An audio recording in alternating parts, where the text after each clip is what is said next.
Just let me know when you've got it. All right, Psalms chapter 4. Once you've found your place in Psalms 4, please stand out of the reverence for reading God's Word. Psalms chapter 4. Yeah, I forgot. All right. Ooh. Well, we're on. All right. You can turn it down to about -20. That should be good. And then turn... Is it on -20? Wow, because it feels like I just died. Normally I'm in the sound booth. I'm not normally on this side. Well, all right, as long as y'all can hear me and recorder can, we're good. All right, so Psalms chapter 4. We're going to begin reading in verse 1. Hear me when I call, O God of my righteousness. Thou hast enlarged me when I was in distress. Have mercy upon me and hear my prayer. O ye sons of men, how long will ye turn my glory into shame? How long will ye love vanity and seek after leasing? Selah. It's echoing a bit up here, Brother Wynn. If you can turn it down just a little bit. But know that the Lord hath set apart him that is godly for himself. The Lord will hear when I call unto him. Stand in awe and sin not. Commune with your own heart upon your bed and be still. Selah. Offer the sacrifices of righteousness and put your trust in the Lord. There be many that say, who will show us any good? Lord, lift thou up the light of thy countenance upon us. Thou hast put gladness in my heart, more than in the time that their corn and their wine increased. I will both lay me down in peace and sleep, for thou, Lord, only makest me to dwell in safety. Let's pray. Lord, I thank you again for the time that you've given us to come around your word, Lord, and the time that you've given me to proclaim your word. I pray that you'd fill me with your Spirit, Lord. Allow me to be used as I teach your word. And I pray that you'd be with those that are here, Lord. I pray that you'd have put something in this message, Lord, that would reach into their lives and, Lord, would be an encouragement or, Lord, even conviction where it's necessary. Lord, I pray that you'd be with us this evening as we go to your word. In your name pray. Amen. You may be seated.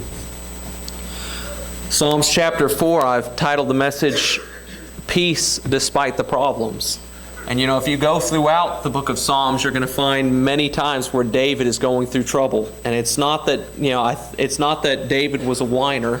David was just a magnet for trouble. All you got to do is go through his life. He had lots and lots of trouble to go through his life, but yet through all those troubles came the great book of Psalms. Through all those troubles came the great instruction that he'd give his son Solomon, who would write the book of Proverbs.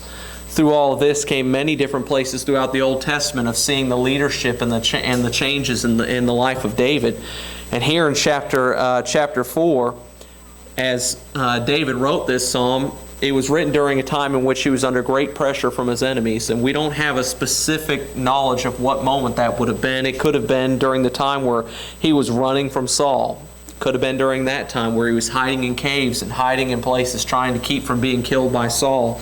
It could have been during the time of the Absalom rebellion when his son rose up against him, took his own wives, and basically raped his wives in front of the whole country to see, took over his kingdom and destroyed it, and he had to run for his life. Or it could have been during a whole other time entirely. We don't know exactly the exact instance for which David wrote this psalm.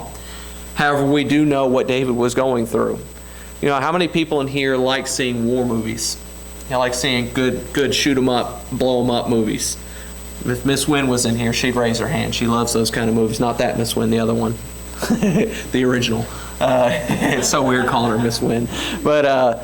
But she loves those kind of movies. And you remember, there's always this scene where you've got maybe 3 or 10 guys that are sitting there trying to hold a position. They're sitting there firing. There's enemies all around them. You see, bullets just whizzing over their heads and all kinds of stuff. And then all of a sudden, out of nowhere, you hear bombs just falling. You hear a plane go shoo, shoo, as the plane goes overhead. You see a helicopter flying overhead and bullets spraying. And then all of a sudden, when all the dust settles, you see those guys and they kind of stand up out of the bunker and look around, and there's just bodies everywhere, where all the people that were there to kill them and attack them were just wiped out all at once. They look around in all directions, and it seems that it's a cool movie shot, but no one would really like to be those guys in the bunker, would you? It's cool to watch it from TV. It's cool to watch it on there, but we've actually had soldiers that have gone through that. You can ask them. It's not cool. They didn't enjoy that moment. In fact, if you read, there's a story about a guy from Sierra Leone, I think I'm saying it right, Sierra Leone, that he was manning a position. It was literally him, and he held off, I want to say it was somewhere in the number of 150 Taliban fighters. from his one position all by himself. And he did such a good job fighting back, over half of them ran away because they thought there was a greater force there. That's a pretty tough dude. And you have to go back and read the story. He was awarded a medal for that action. But, there's times in our Christian lives where we feel like we're that guy sitting in the bunker. There's all kinds of enemy forces. There's things like finances that are just gathering around us, just looking to sink our battleship. There's people that people that are enemies of yours. You know what the fact is? There's even sometimes family. Even family can be the ones throwing grenades at you, and they're the most skillful in doing it because they know where to hit you. They know where it hurts. And you're sitting there in the midst of this, being fired upon from all sides, and you're sitting there thinking, how in the world could this be a moment of peace? But that's exactly when David talks about peace. That's the craziest place to throw a story on peace in. You don't hear about soldiers talking about how they just had a calm over themselves. They sat there and thought, what time's lunch? You didn't see that happening. They were talking about lunch. They were trying to make sure that they didn't get their lunch. But yet this is the exact moment where David talks about peace. This is the wrong place, guys. Trust me, I would not have put peace in right here. This is the place where I'd be talking about how to shoot your gun, how to aim right, who you need to attack first, find their weak spots, look for the whites of their eyes, all that good stuff. And David says, let's talk about peace. This is the moment where you can have peace. Doesn't make any sense, but this is exactly what David wants us to understand, is the fact that you can have peace despite the problems. You can have peace even though nothing around you is peaceful. You can be peaceful. Whatever the problem is going through your lives, just like those bombers came in and dropped bombs, just like the helicopters flew in and saved the day, you have a Savior. You have a God who's not necessarily going to wipe it all away, but He can protect you just as well and better than those bombs ever could. This is the kind of victory that only Christians who have a true trusting walk with Christ can understand. Because if you don't trust God, then you really can't depend on Him. And if you can't depend on Him and you can't trust Him, then you really can't expect Him to see you through situations. And what do? You worry. I'm not talking about this because I'm picking on any one of you. In fact, if it was to be honest, I'd be the one sitting on the front of the pew sitting there saying, oh, me. No, preacher, move on. Don't talk about this. Because that's where I am. I worry about stuff like that. No, Christians don't worry. I'm concerned.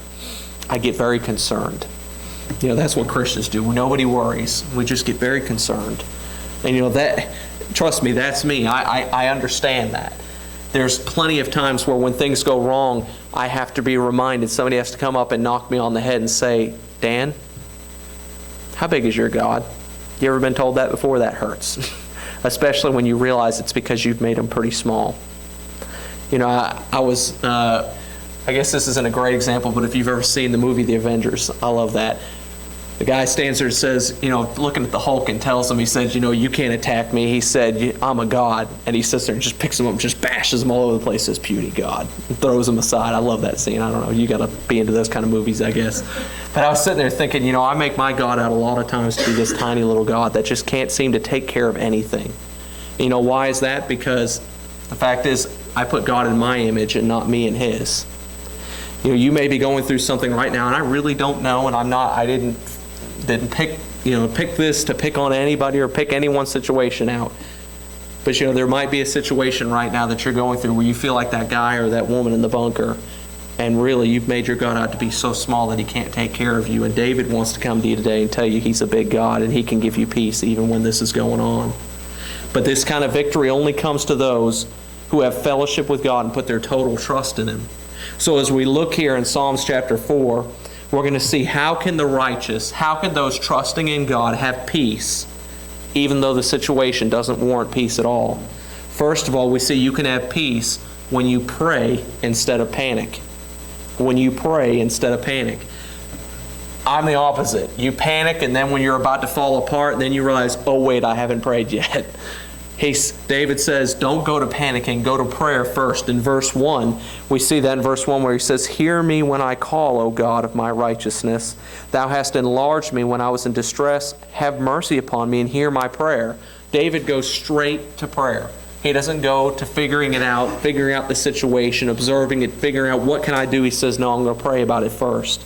So we look at his prayer. We see, first of all, in his prayer, we're going to look at his communion with God. David comes to God with boldness that God will listen to him because he's proven him many times before.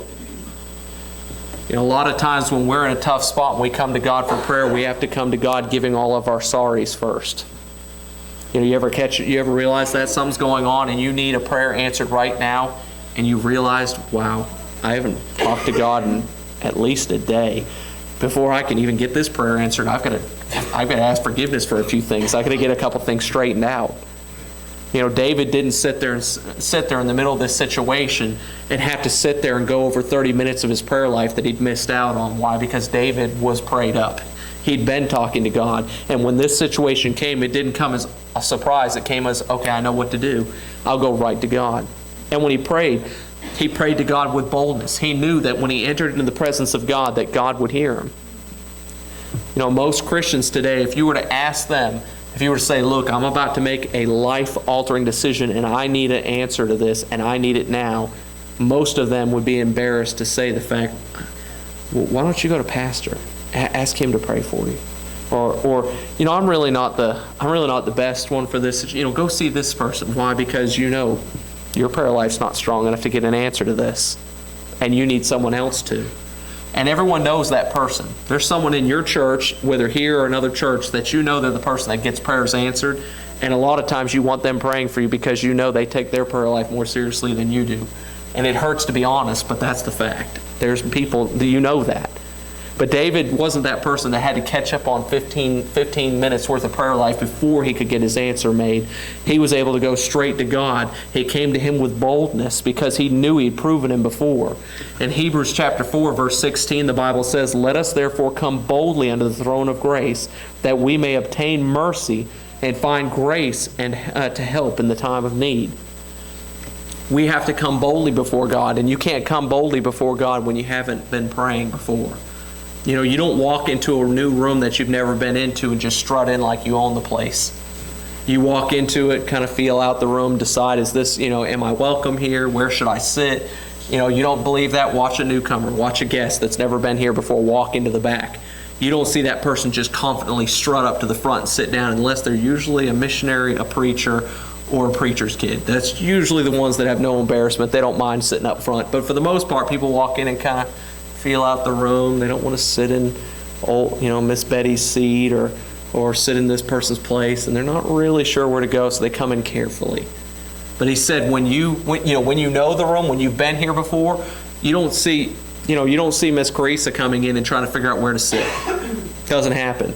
She's going to sit where she always sits. She knows the room, she knows the place. But when her family comes in, they're looking around going, now where does she sit? Where does she sit? Does she sit over here? Where does she sit normally? Why? Because for Carissa, this is normal activity. She knows this place. It's home. As a Christian, home ought to be at the throne of God.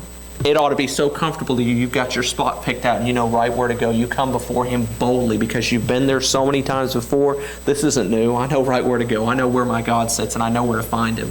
He came to Him with boldness.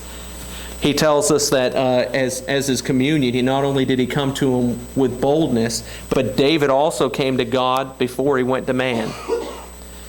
Oftentimes we find ourselves looking for man's solutions before we look for God's answers. We've got a financial spot going on. We start figuring out A, B, and C on how we can fix this problem. And trust me, I'm a planner. I know. I do those things. I'm the guy saying, well, if I finagle this and I turn that and I can pay that one a little bit later and I can make this happen. But before David ever went to man to figure his problems, he went straight to God. Charles Spurgeon, commenting on the very thing, he says, observe that David speaks first to God and then to men. Surely we should all speak the more boldly to men if we had more constant converse with God. He who dares to face his Maker will not tremble before the sons of men. You won't fear men when you stand before God. If you can stand before God, there's no person that can scare you. There's no terror that can scare you. There's no new president that's going to absolutely upset your apple cart. And the fact is, during our previous presidency and this current one, I'll be honest, there's been plenty of things to be nervous about. There's a lot of changes taking place that have changed our country. But if you're like David, you go before God, things like that don't scare you because you have peace. So David, when he came before God, he came before Him with boldness. He came to God before he went to man, and David recognized the power of God. He called him the God of my righteousness. It means you're the author, the witness, the maintainer, the judge, the rewarder of my righteousness. He came before him and he admitted the very one who had the power to solve his problem was one and only. It was God. So first of all, we see as he prays instead of panics, he comes to him in communion. Second of all, he comes to him in his comfort. David's given peace at a time of war, so enemies are surrounding him. They're beginning to press on him from every side. And this is the very time in which David should be mounting up arms, but instead, he sits there and prays. You know, how often do you think you see that, where you see a whole bunch of soldiers getting ready to take into a fight, and all of a sudden the soldier throws down his guns and starts praying right there? It doesn't happen often. Why? Because you have to go into defense immediately. But as a Christian, that's not our first defense. We go to the rock of defense, and that's exactly what David did. He went straight to God. So we see his comfort in that he was surrounded, but yet he goes to God. In fact, the words there, if you look in verse 1, he said, "Thou hast enlarged me when I was in distress." The word enlarged there means to be made open wide. But the word distress means to be narrow and in a tight place. They're complete opposites. If you've ever studied out the word, it never made sense to me until I read that. He said, "Thou hast enlarged me when I was in distress." He said, I was in a tight spot, but you just made it comfortable and wide. He said, I was in a pinch. He said, but you just pushed the doors open and gave me comfort. You know what it's like when anxiety's building up on you. If you ever dealt with anxiety, it feels like everything's just closing in around you. It feels like your chest is constricting. It's hard to breathe. The room's getting smaller. Everyone's surrounding you. Every problem has gotten twice as big as it was. And he said, when that moment's taking place, the Lord just enlarges. He pushes those things back.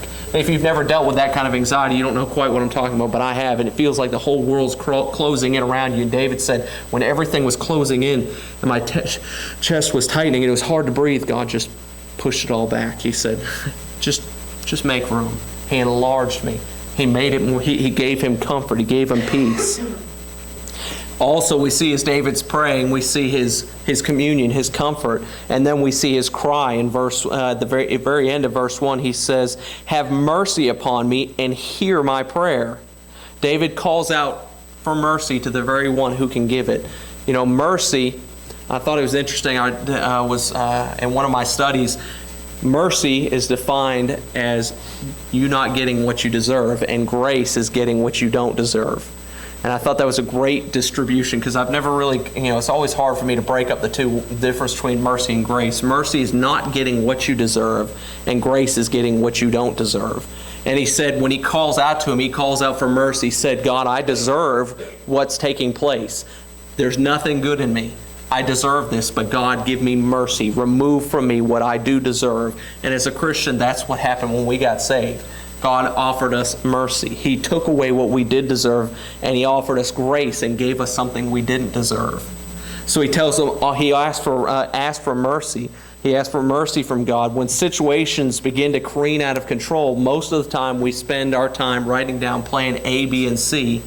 When each one falls in rapid succession, then we finally get down to plan P and we pray. After we've exhausted every possible option, all of our mind has been made up, we've done everything and everything falls apart, then we go to plan P and we say, all right, God, I guess I got nothing left to do but pray. And you laugh about it, but you hear people say that, well, I've tried everything, I guess the only thing left to do is pray. You've heard people say that before, and if you were honest enough, you probably said it yourself. When David said, that wasn't my last resort, that was my first resort. That's where I went to God first. So first of all, as we look there, we see David prayed instead of panicked. In verses 2 through 5, we'll see that how did he have peace? He had peace because he had confidence instead of cowardice. He had confidence instead of cowardice. David was not facing a couple name-calling, stick-throwing, grade schoolers. It's not that David sat there and looked around and sat there and wrote this great poem of praise about God because a couple kids called him a bad name. No, David was facing true people who had the ability to cause him great harm, and therefore it would have been easy to cower in fear. If you've ever had genuinely people trying to hurt you, it's easy to be scared. It's easy to sit there and try to huddle up in a corner and, kind of go in the fetal position, protect your vital organs and just hide. But David, that's not what David did. He allowed, as he talked about them, he said in verse 2, "O ye sons of men." The word sons of men there gives the idea of great men. It's not just, he's not saying just general people. He said these are great people, people of renown. But he says that he allows his enemies to be great men, but still he believes them to be foolish men, and he chides them as though they were but children. He talks to them even though there's great enemies, great people that have the ability to hurt him, but David talks to them just as if they're children as he tries to correct them. So as we see his confidence, we see how are they attacking him? They're attacking his character in verses 2 through 3. We're going to see their tactics in verse 2. "O ye sons of men, how will you turn my glory into shame? How long will you love vanity and seek after leasing?" Selah. So what were their tactics? Same ones today. They lie about you. Isn't it nice to know things don't change? Still the same. People lie about you today. People lied about David then. Nothing's changed. The best tactic, hey, if you got no dirt, make dirt. That's okay. It works. Just see what it's gotten our country by for many years. If you don't have something bad to say about somebody, think it up. Make it up. You've heard your mom say, if you don't have anything good to say about somebody, don't say something at all. Well, most of our country operates by that. If you don't have anything bad to say, make it up. I remember in high school and junior high, that was my biggest pet peeves, was people making up lies about me. It made me so mad. And now I've gotten to this age and it still hasn't changed, and you just got to deal with it because that's just life. But David, as he talks about them, he says he shows their tactics, that they were lying, trying to destroy his very honor. The word leasing there means to lie. So if you've looked up that word before, that's it. It just means to lie. They were lying about him. He says that they were trying to turn his glory into shame. They were trying to turn his honor into dishonor. They were trying to take his great name and rub it in the dirt. You've had people do that before. Trust me, if you haven't, you've been hiding in a hole. Nobody knows your name, because if they know it, they'll find a way to drag it through the dirt. And David said that's exactly what they were doing. They were trying to take his very good name and destroy his good name. So as they were attacking him, we see that David's trust is shown in verse 3 when he says, "But know that the Lord has set apart him that is godly for himself. The Lord will hear when I call unto him." So David says I know. In verse 3 he says, "But know that the Lord has set them apart for himself." The word know there's actually 3 different words for know. This word know is they know by seeing.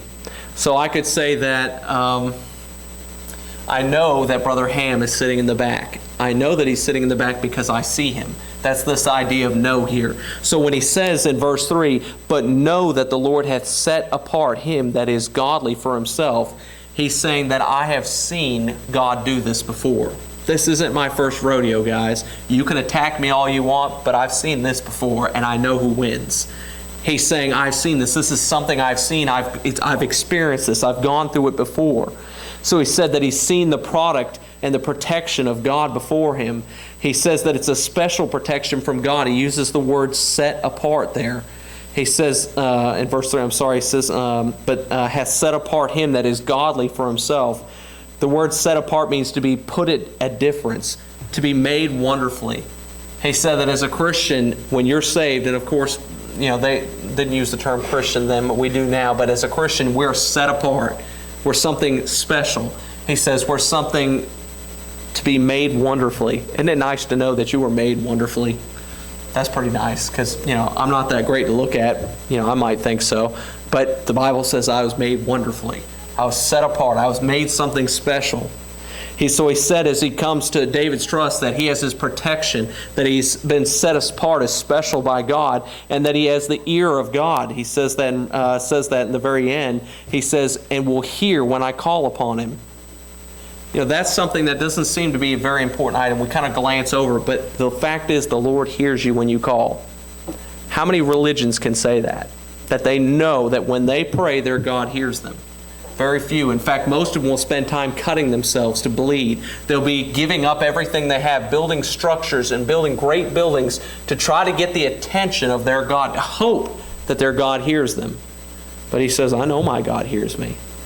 Doesn't seem like such a big deal, but when you're going through trouble, wouldn't you like to know that your God hears you? Wouldn't you like to know you don't have to cut yourself, you don't have to burn yourself, you don't have to sacrifice your children so that your God can hear you? You just know that He hears you. So he has the ear of God. David knew the truth of Psalm 66:18, where he says, "If I regard iniquity in my heart, the Lord will not hear me." And because he was living godly, he knew that when he prayed, that his prayers would be heard and that his prayers would be answered. So we see here as we the character of his character attacked in here in verses 2 through 5, and we see also his character revealed in verses 4 through 5. You know, people say this oftentimes. You'll get into an argument, you'll get into a fight, and this is what they say: "You made me mad, and I didn't really mean that.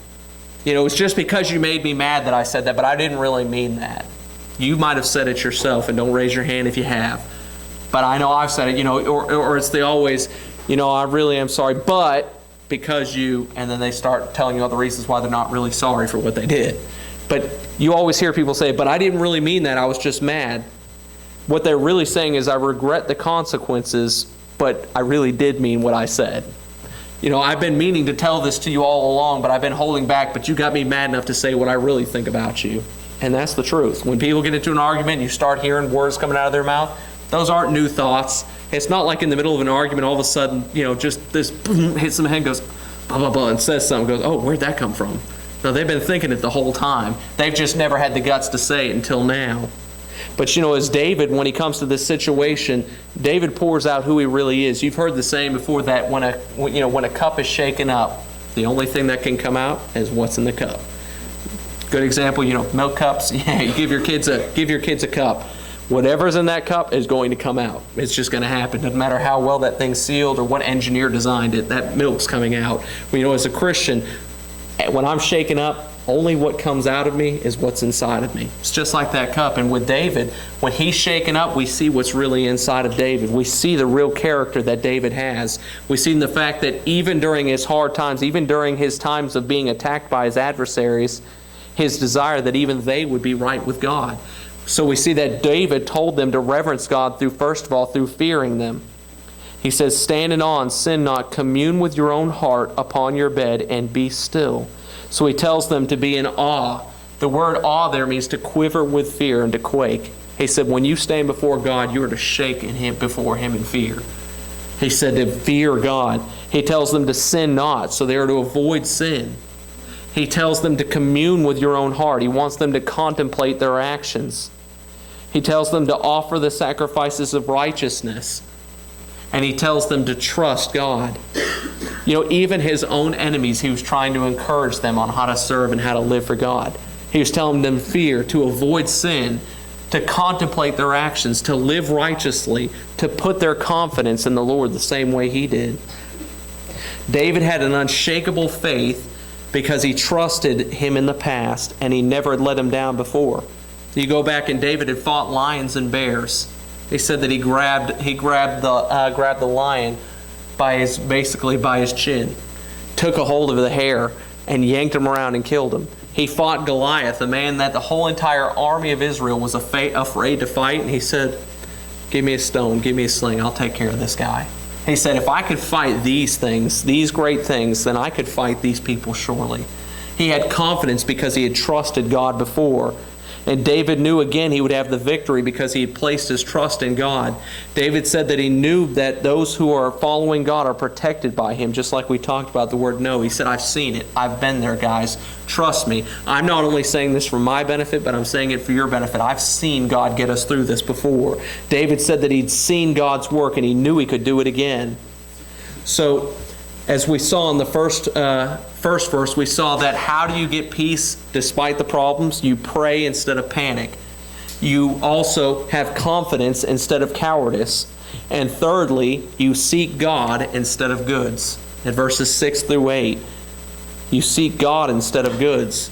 The righteous have to place value in the eternal in verse 6.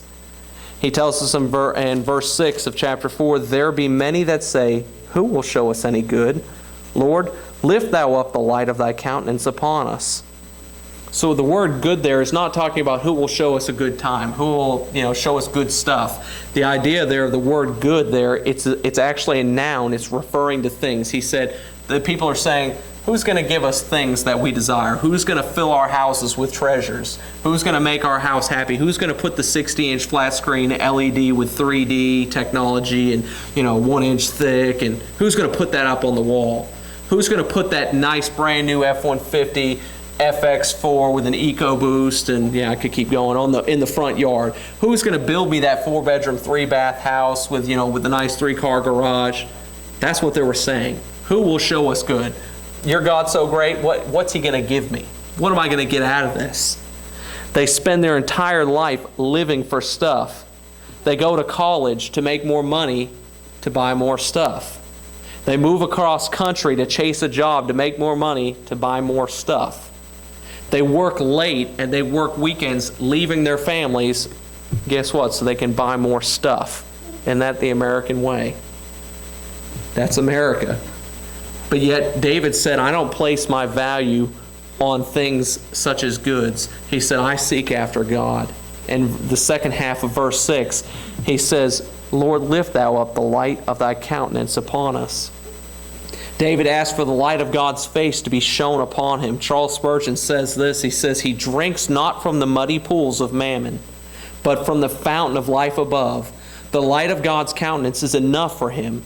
This is his riches, his honor, his health, his ambition, his ease. Give him this, and he will ask no more. That ought to be the definition of us. That ought to be what we ought to be searching for. It ought not to be every time we pray we're asking, God, I need this. God, give me this. God, I need that. God, this isn't nice enough. I need a new one of these. It ought to be searching out for the light of God's face the way David did. David knew that possessions can come and possessions can go, but a relationship with the Lord is eternal. Now, David wasn't here when Proverbs was written, but guess who wrote Proverbs? David's son. So I have a feeling maybe this might have been influenced by his dad. Proverbs 23:5 says, Wilt thou set thine eyes upon that which is not? For riches certainly make themselves wings. They fly away as an eagle toward heaven. Isn't that true? Have you ever noticed how your paycheck doesn't stay in that account very long? And nobody really knows where it goes. It just kind of takes off. It just goes poof.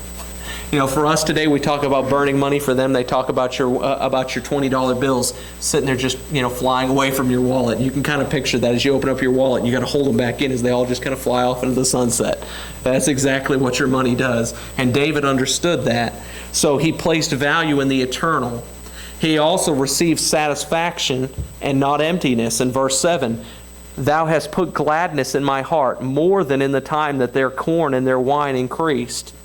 He receives satisfaction and not emptiness. The unrighteous rely on temporary things to please them. Matthew 6:19 tells us that that's not the life we ought to live. Lay not up for yourselves treasures upon earth, where moth and rust doth corrupt, and where thieves do break through and steal. You want to talk to somebody that knows what it's like to lose everything? Read about somebody that lived through Katrina. Read about somebody that lived through Sandy. I had a guy that was doing our training, and his home was totally destroyed during Katrina. He said, I left the house, and when I came back, there was nothing left. He was he went up to vacation up in the Northeast during Sandy, right before Sandy hit, and had to cut his vacation short. And our dealership owns a bunch of stores up there, and they had people that literally lost everything. Their whole business was wiped out. Everything was gone. And somebody like that understands the fact that everything you have can be taken away in a moment. Everything you have. Just ask Job. But David, as he came here, he said that he didn't rely on temporary things to please him, to make him happy. Example, that was Luke chapter 12, verses 16 through 21. The rich man talking about the fact, he said, man, I've got a lot of stuff. I tell you what, I'm going to tear down my barns. I'm going to build bigger barns. And I'm going to say to my soul, soul, thou hast much goods laid up for thee. He said, take your rest, take your ease. And he says, thou fool. He said, you don't realize it, I'm paraphrasing, but tonight your soul will be required of thee, and who will those things be? He said, you've set up all these treasures, and the average, and if you hadn't thought about this before, the average man, when he retires, dies 3 years after he retires. That's kind of sad. I'm thinking, I'm going to work 40 years of my life to get all geared up for 3 years and then die. So in other words, I'm saving it up for somebody else. That's why you don't retire. That's why as a Christian, you don't.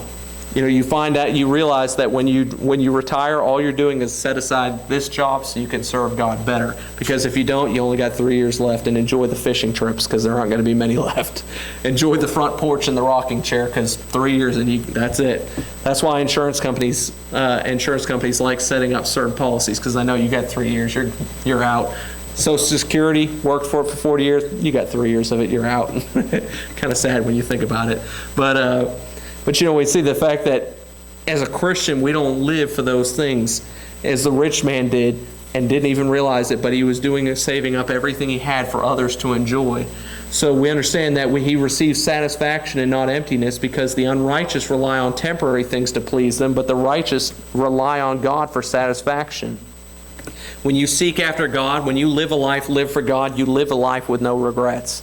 Paul said that when he died, he said, "I've fought the good fight. I've kept the faith." He said, I'm done. He said, "I've finished my race. Therefore, there's laid up for me a prize." As a Christian, he didn't talk about the fact that I've worked hard and I paid all my bills. He said, "I made it and I'm debt free. I've saved up a good nest egg." He said, "No, I've fought the fight. I've kept the faith." So as a Christian, that our life is not to be a life lived full of regrets, seeking after the world and what it has to offer. Solomon learned the fact that you can wake up one day and realize you've got everything in the world, but you've got nothing at all. Solomon spent the entire book of Proverbs teaching you what to do, and then talked about in Ecclesiastes all the things that he didn't do and all the times he broke his own rules. Solomon had everything a man could ever hope for. And I know, given you're sitting there thinking, hey, this was years ago, what could a guy possibly want? You know what? Every time something new comes out you've never seen before, you all of a sudden think it's the greatest thing ever. They had new stuff coming out all the time, too. They had the newest Ferrari Horse 1000 with the special carbon fiber hoofs. They had all the stuff. They had all the neat things to them, just like we do. And Solomon had everything you could want for. But in Ecclesiastes chapter 1, verse 2 and verse 14, he said, "Vanity of vanities, saith the preacher, vanity of vanities, all is vanity. I have seen all the works that are done under the sun, and behold, all is vanity and vexation of spirit." He said, "I had it all, and I woke up and realized it was worth nothing," because he didn't live his life for God. So we saw there that we have to place value in the eternal if we're going to find peace with God. We have to receive satisfaction and not emptiness, and also we have to be peaceful despite the problems in verse 8. He says in verse 8, "I will both lay me down in peace and sleep, for thou, Lord, only makest me to dwell in safety." So he was peaceful despite the problems. David rests in the presence of unrest.